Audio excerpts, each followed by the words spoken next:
So here we go, clearly a New England's Patriot team member saying, first, I'd like to blame the Lord for causing us to lose today. I thought this would be a great way to start this morning's message because of my topic, growing our ideas of the divine, and there's something happening football related this afternoon, so I thought that would work. So thank you. Because it's an accurate depiction, right, of the way that God sometimes shows up in our culture. God chooses sides in this representation. Obviously, the Broncos side, there's no doubt there, but it's a God that chooses sides. And this morning, what I want you to do is, is take a look at the ideas that we hold about God and maybe expand them a bit. Be willing to grow those ideas. And you might be sitting there wondering, well, what's wrong with the ideas that I have about God right now? And what difference does it really make, what I think about God? First, please hear me when I say there is nothing wrong with the ideas that you hold about God right now. Nothing whatsoever. You are free to hold on to those ideas and not change them one iota. That's the beauty of unity. You get to decide what works for you and to go from there. And unity is about spiritual growth and development. And to know what you think about God and to be willing to expand that idea is a big part of growing spiritually. And it matters because the ideas that we hold about God impact the way we think about ourselves and others and how we make meaning in our lives. So it matters what we think about God in that way. And I'm a prime example of how the idea of God can affect a person's growth and development. I was raised in a Southern Baptist tradition, and the God that I was raised with was actually that white man in the clouds with the long beard who was quite happy to throw lightning bolts at anybody who got out of line. And that's what I grew up with. So perhaps not unsurprisingly, as a young adult, I left that tradition. And I left church, and I left God. I didn't want to have anything to do with that God. And at that time, I didn't have any other way to think about God. There were no other ideas that I could use until I walked into a Unity church 10 years later. And here was an idea of God that I'd never heard before. And it's summed up by Emily Cady in Lessons in Truth, which I think David's teaching that class. That says, God is not a being or person having life, intelligence, love, power. God is that invisible, intangible, but very real something we call life. God is perfect love and infinite power. God is the total of these, the total of all good, whether manifest or unexpressed. So I walked into that Unity church, and they're telling me that God is a principle, not a person, and that God is absolute good, and that as that last phrase is important, sometimes that good is unexpressed. It doesn't manifest. That piece of it, the extent that we can experience God that is principle, that is unchanging, eternal, not capricious, doesn't take sides, to the extent an absolute good, to the extent that we can experience that, depends on us and our consciousness. And the idea that we hold about God is a big piece of that consciousness. So I was like, what? And I stuck around and here I am 11 years later and continuing to grow my idea of God. So when I need, so God is principle and absolute good. So that's kind of an abstract idea. And yet it's an idea that we can use in our everyday lives. When I am in a time of uncertainty or fear or tumultuous times in my life, it is really amazing when I can go to my center and know that Unity's first principle, God is good. There is one presence and one power. In these events that are keeping me up at night, one presence and one power. Absolute good. So to understand God as principle supports me in my everyday real life. And there are other attributes, the ways that we describe God in unity. And one is source. We speak of source. God is source. Charles Fillmore wrote, Mind, which is another name for God, is the great storehouse of good from which humanity draws all its supplies. If you manifest life, you are confident it had a source. If you show forth intelligence, you know that somewhere in being there is a fount of intelligence. So what this is, in other words, what it's saying is that everything in life, everything we see, everything we feel comes from source, divine good, inexhaustible, infinite supply. And again, whether it looks good or feels good or not depends on our consciousness, but it is that absolute good, that infinite source. Now, when there's times of lack, boy, do I go to this idea of God and remember that no matter the numbers in my checking account, everything comes from source, and I am an expression of that source, and that it's absolute good and it's infinite, the supply house of good available to us all based on our consciousness. So God as source is another way to look at the divine and can be very helpful at times. The other way that we can look at as God in what we call it is spirit. So this is my preferred term for the divine, spirit. Wait, let me read my quote. God is the moving force in the universe. Spirit is God is the moving force in the universe. Principle as the breath of life in all creation. So this is my favorite term and kind of understanding of the divine, because God is a loaded word. You know, when even all of these years later, as far as I've come, God triggers that embedded theology that I grew up with. And so I prefer to use other words, and spirit is one of them. Spirit to me is very comforting. You know, spirit is soft. It's your breath. It's as available to you as your breath is. It's as life-giving as your breath is. And so, and like our breath, we might not always pay attention to it, but it's always there, supporting our life, supporting us moving through the universe. And when we pay attention to it and change it, like we take a deep breath, everything just kind of loosens up, and you can feel that presence of spirit. And it is here, and it is now, and it is available. And for me, it's very comforting. So when I need comfort, I call on spirit, and I say, Spirit is here. The spirit of love, the spirit of hope, all of those things. So when that's my kind of go-to word for the divine. Now these ideas are pretty abstract. Principle, source, spirit. But one thing I love about unity is that we do get specific in the qualities of the divine when we talk about the 12 powers. And these are 12 specific powers that are inherent spiritual faculties. They're qualities of the divine, and they're qualities of our divine nature as well. So these are love, imagination, power, judgment or wisdom, understanding, zeal, elimination or renunciation, faith, life, order, will, and strength. So I think we can all think of times in our lives when we needed strength specifically. We needed some steadfastness to see us through. We needed the ability to stand in our truth when everything around us is going crazy. And that attribute of the divine is available to us.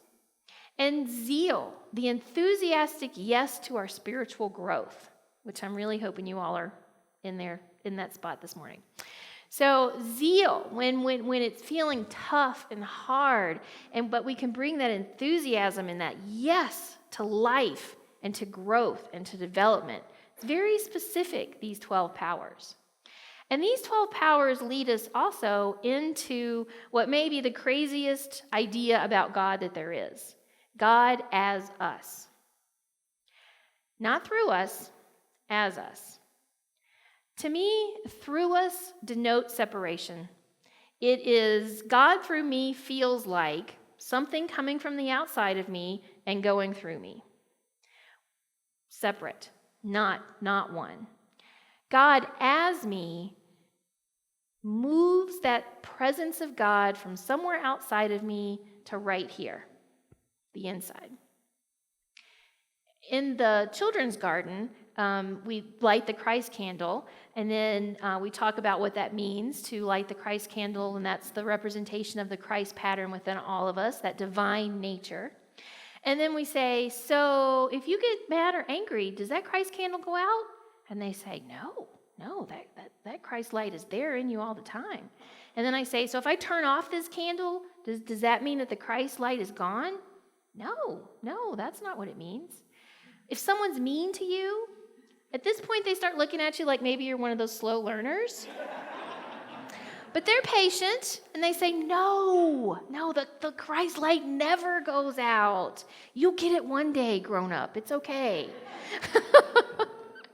And that's the truth. That divine nature that is us, that expresses as us, never goes out.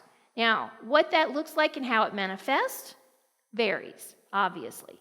But the truth of it and the truth of our divine nature and God expressing as us does not change. Now, when I talk about unity and its beliefs, a lot of times for people, this is the deal breaker. I had one friend tell me, that's the kind of talk that got Lucifer kicked out of heaven. Okay.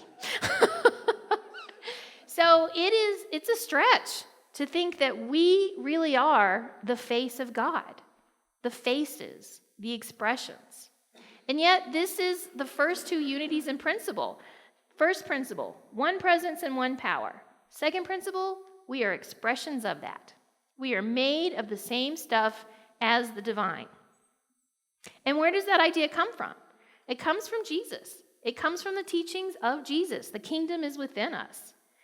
And Eric Butterworth wrote that Jesus had a unique concept of God, not an object of worship, which in his time was not an object of worship, really, but a presence dwelling in us and expressing as us. And in unity, we look around and we say, really? I know people who are not the face of God. I'm telling you, that is not who they are. That's their personality. That's our personality. It is our consciousness. It's the things about us that are changing and temporal. Whereas our individuality is that essence of us that doesn't change, is that divine essence. And we call that individuality. Butterworth says, spirit can be individualized. It may be manifest in many parts, in an infinite number of people, with each containing the essence of the whole. Each containing the essence of the whole. No matter how we behave, no matter what we look like, our essence does not change. It is divine nature expressing and expressing as us. So we are to God as a wave is to the ocean, is what Butterworth would say. Doesn't matter how many waves there are, it doesn't diminish the ocean. Doesn't matter how many different forms those waves take. The ocean stays the same, and those waves are still made up of the same molecules and atoms that make up the entire ocean. That is the truth of who we are. So it matters what you think about God. Because if God is separate from you and not expressing as you, it affects the way you think about yourself, the way you think about others, and the way you make meaning in life. So, are you willing to grow your idea of the divine?